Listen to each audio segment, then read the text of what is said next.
Good morning, students. Welcome back to your online class. We have already started chapter 2, and in the last day we have discussed the definition of maturation, and over there we have seen that maturation is a organic process which reflects on our behavior, and we do not have any control on maturation, and we can control, like learning. We are adapting it, we are listening it, we are paying attention to it, and we are experiencing, and through experience and training we are changing our behavior in case of learning. But in case of maturation we do not have any control on it, and it is happening within our body, which we do not have any control. Today we are going to discuss the difference between learning and maturation. Before I start, I will tell it can come for 4 to 6 marks. The definition can come will come only for 2 marks, not more than that. And this question will come, it may come for 4 marks or 6 marks, whatever it will come. If you write all the 7 points, it is more than enough.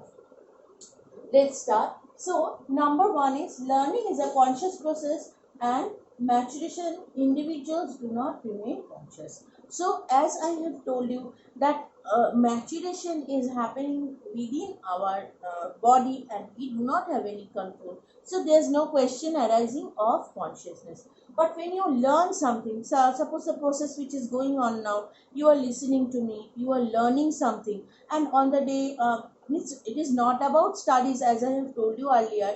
Whatever you are experiencing in your day-to-day life, whatever you are learning, whatever you are acquiring knowledge is a part of your learning, is a part of education. So over there you must be conscious, because you are knowing, you are receiving the knowledge. But as maturation, they do not have any impression of us, only our behavioral part. Through our behavioral reactions, other can say that yes, the person is matured or not. But we don't have to stay conscious during when maturation is going on inside us. Next point, readiness of the learner, that is also very important. Today, before you start seeing my video, you have prepared your mind that yes, today you are going to see education. So you have taken out maybe your education book, education copy to write and see whatever I am explaining. So readiness is a very important part of learning. Whenever you want to learn something, you put first your interest to it, then only you are going to do it successfully, isn't it? Otherwise learning will not take place unless and until you get ready from your within, isn't it? So readiness of the learner is very important, and in case of maturity it is not necessary, because we do not know when it is happening, how it is happening inside our body. Next, number 3, self activity or self activation, absent in learner. In case of maturation, we don't need any self activity. So when you are learning, when you are gathering knowledge, when you are willing to do that, you become activated, or activation of the student is very much important. You are become active to listen, you are alert. It is more or less like readiness, you can say that.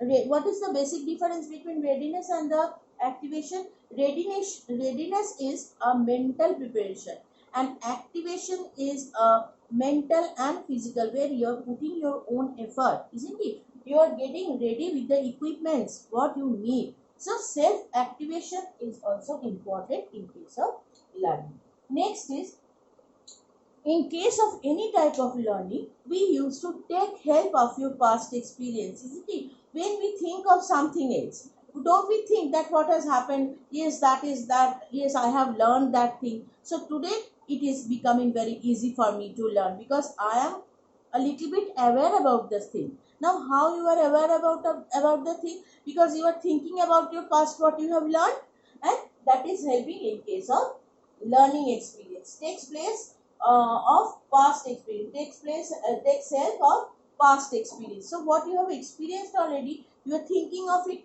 and you are connecting the present with the past, and you are getting a good link.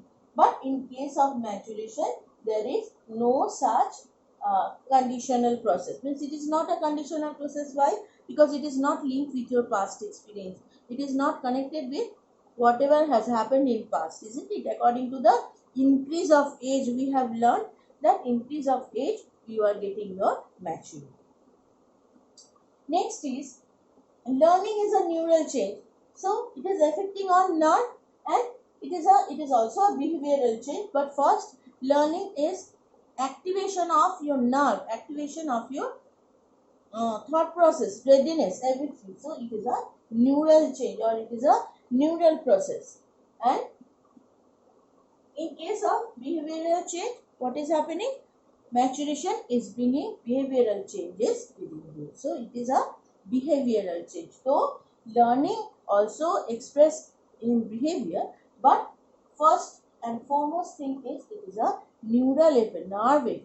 It's affecting on nerve, and maturation is an automatic process and it is bringing changes in your behavior. Next is controlled by need. See, it is obvious. We all know that when you are eager to learn more and more, when do you give more time? Though good students, throughout the year they used to study, but the students, those who do not pay attention to the studies, why do you give your interest, full energy on studying before the exam? Because you need to get good marks. You study more during all the students, they used to study more during examination. They have to give more time to the studies, because what is the reason behind it, what is the motive behind it?